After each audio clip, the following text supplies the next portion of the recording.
Welcome to the Tech Support Guy Show. I am Mike Cermak, and with me is Dan McCarthy. Hello. And today we're here to tell you about the Google Nexus 10. They just announced it recently. It's coming out in about 2 weeks on November 13th, and is going to be a competitor, I think I would say a direct competitor to the iPad. I would say it's the first competitor to the iPad. And there have been other Android, this is an Android-based device for those who don't know. Obviously, it's called Google Nexus 10. Who wouldn't realize that's Android? But there's been many other Android tablets that have come out as well. Sure, Samsung, the Nexus 10 is made by Samsung.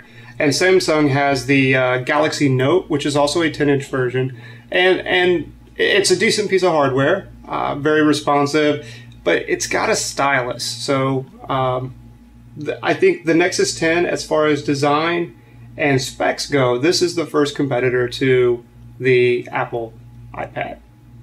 And so how worried should Apple really be at this? I mean, does anyone care? Everyone loves the iPad. Everyone knows the iPad. A lot of people don't like Android to begin with. If I were Apple... And I don't mean just Apple fanboys either. If I were Apple, I would be taking note, but I wouldn't be terribly concerned. And I say that because Apple does have such a fan base that they're very loyal, so they're not going to just jump ship. And at the risk of offending, Apple has a trendy following for people who will buy simply because it's trendy to buy. So until it becomes trendy to buy something else, they're going to continue to buy Apple products. Yep. And I don't know exactly how they keep that magic going. They've got their secret police. I don't think that's true. No, I think that they keep a mystique about their design process, or they try to. Right. And I think they have great marketing. Well, and that kind of goes into the video you sent to me earlier, and we'll put that in the show notes, of kind of a striking contrast between that and the Google way, where there's this Google video that walks you through the Googleplex and the development process, and introduce you to a bunch of the people who are developing this new version of Android and the Nexus 10. Yeah.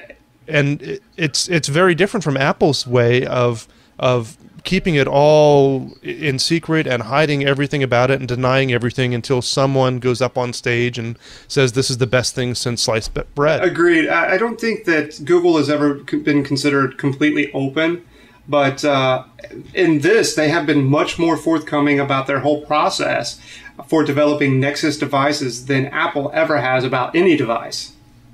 Well, and I think in terms of the software itself, it's much more open, and I don't mean that in the literal open sense, but also in just, even if you're not interested in programming or the open source variety of Android, just being able to change settings and customize it to your needs, Yep. You're much more open to do that on an Android platform than you are on the iPad. Yeah, correct. It's kind of like the Windows versus Mac thing. But that's an advantage to some people. Sure.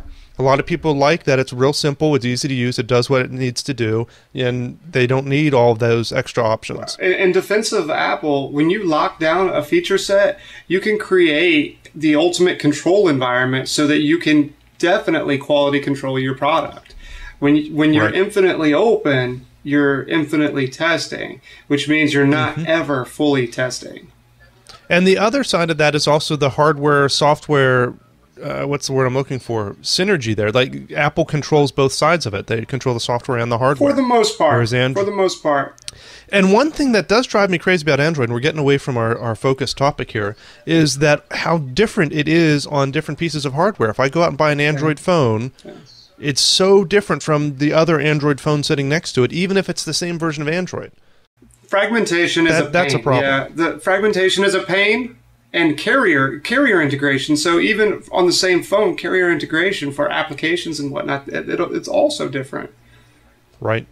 Yep, I had a customer just the other day, just 2 days ago, who called and wanted to create a shortcut to a particular email account on their phone, and the method of doing it on their Android phone, which was the same version of another Android phone we had in the office, was completely different because of these, extra, like HTC Sense or one of these other, skins that come over top of the real Android. And I think that may be a mistake. I think Android You know, I get that every manufacturer wants to differentiate, but I think that may cost Android in the long run. I think people like consistency. I think you're seeing, you'll notice with Jelly Bean 4.1 and 4.2 that Google is taking a stronger role in user interface. So not that they've ignored it to this point, but I think they're trying to create the Android distribution, if you will, that everybody wants to use out of the box, as opposed to what you have with Samsung creating their own custom user interface, and HTC with their Sense user interface, and LG and all of the others. Well, and I get it, because each of those companies need to differentiate between one another. If they're all going to be using Android phones, what's to make you buy one versus the other? But that's like saying that if you buy the same phone on different carriers, that's the brand recognition on the back that differentiates the phone, and I don't think that's the case. I think it's the service that you get with the manufacturer that is the differentiator. So they should build better hardware to differentiate. Yes. That's crazy talk. Yes. So speaking of hardware, tell me about the Google Nexus 10, this 10-inch tablet that's coming out in 2 weeks. I got really excited. So I was really excited to hear about their press release, and was a little bummed when it got canceled, understandably so.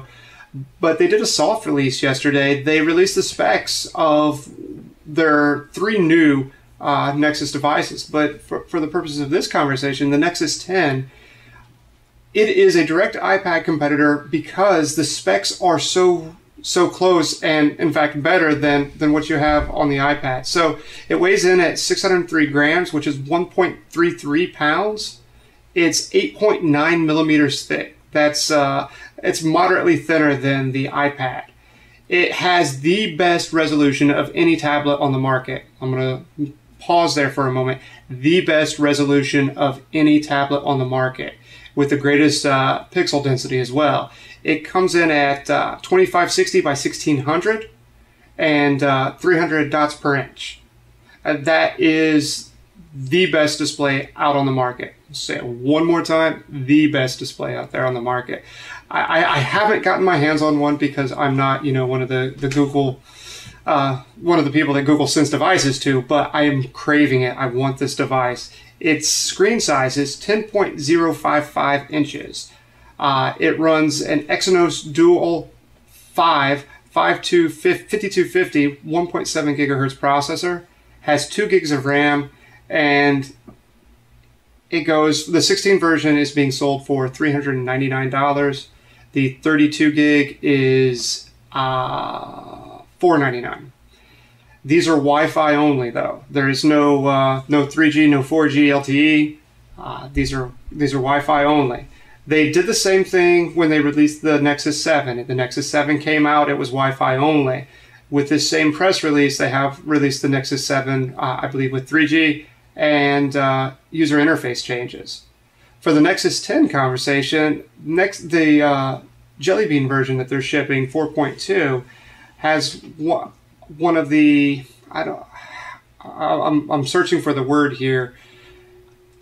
It's a great change as far as tablets are concerned. Any tablet, iPad, Android, Surface, it allows multiple user accounts. That is by far one of the greatest improvements. I love that. Yeah. That is a huge improvement. We need to explain to people why that's so awesome. I have an iPad, and Cameron likes to use it, my 2-year-old, and Heather likes to use it, my wife. But the problem is, and of course, I like to use it, and the problem is we each have our apps on there that we use, and we each want to be able to check email and log into Facebook and all of that on it. But the iPad is, as of right now, a one-person device. If you open up Facebook, it's whoever's logged into Facebook. You can log off and log into someone else. For email, you're kind of stuck. You open up email and it shows your email accounts. And it's just not, you open up the browser and it shows the last tabs the last person had open. And it would be really nice to have it work just like a computer does, saying, hey, who are you? And let me start up a new profile for you. So yeah, PCs are on the decline as far as consumer purchases. So that means that the tablets, which are rising in consumer purchases, are replacing desktop computers and even laptop computers. So as tablets do replace personal computers, there has to be account management on there that would allow more than one person. I mean, especially at at a $500 price point. For $500, Mike, you and I both could build a very decent desktop computer. Right. Well, and even those who don't like to build computers, you could go out and buy a very competitive computer that could compare to these specs. Absolutely. In fact, it would be more responsive than what you get here, but it would be a personal computer or a laptop. I mean, it's going to be bigger, it's going to be heavier, it may not be portable, but when you talk about replacing a computer with a tablet, for productivity, for homework, for things like that, for just general entertainment, I have 4 kids. I'm not going to buy 4 tablets. I'm not. So I might buy one for the family, and quite honestly, I think this is it. Yeah. I like it. And so I suspect it won't be long before Apple steals that idea, and as they should, to have multiple users. I suspect iOS 7 will see, in less than a year that will have that feature. But as of right now, Nexus 10 and Nexus 7 are the only tablet-type devices that you'll see that in right now. So the new versions of the Nexus 7 and the Nexus 10 are available for purchase on November 13th. So this is the perfect Christmas gift. It definitely gets my endorsement. And anyone who wants to buy you one. So looking at the specs, we read down those hardware specs and had them up on the screen there, but it's worth pointing out that in every one of those categories that the Nexus 10 is actually winning, whether you're looking at weight, thickness, resolution, DPI, screen size, processor memory, or price. And that's unusual to see in every category. It's winning over the iPad 4 Wi-Fi version. And in most cases, in about half of the cases on the screen here, as far as the specs are concerned, it's winning moderately. So where it really matters, and I think where our consumers should be concerned, our end users should be concerned, is that last item on our slide here, price. $100 cheaper, man. It is $100 cheaper. I think this just goes to show how important it is to have some competition in the marketplace. We don't want Google to be the only one out there with a tablet. We don't want Apple to be the only one out there with a tablet. We need this competition so they continue to innovate and come up with things that will be better, like the multiple users, and fight about price. I think it's good for consumers. Absolutely. So it seems to me that for the most people who are going out there looking for a tablet, the Nexus 10 is going to do everything they need it to do versus an Apple iPad.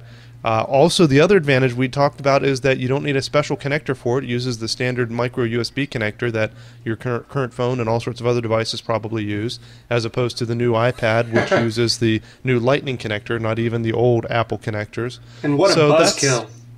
I think it's another one of those things that it is different for every person, but it's something you should spend some time and look into and see if it's the right option for you.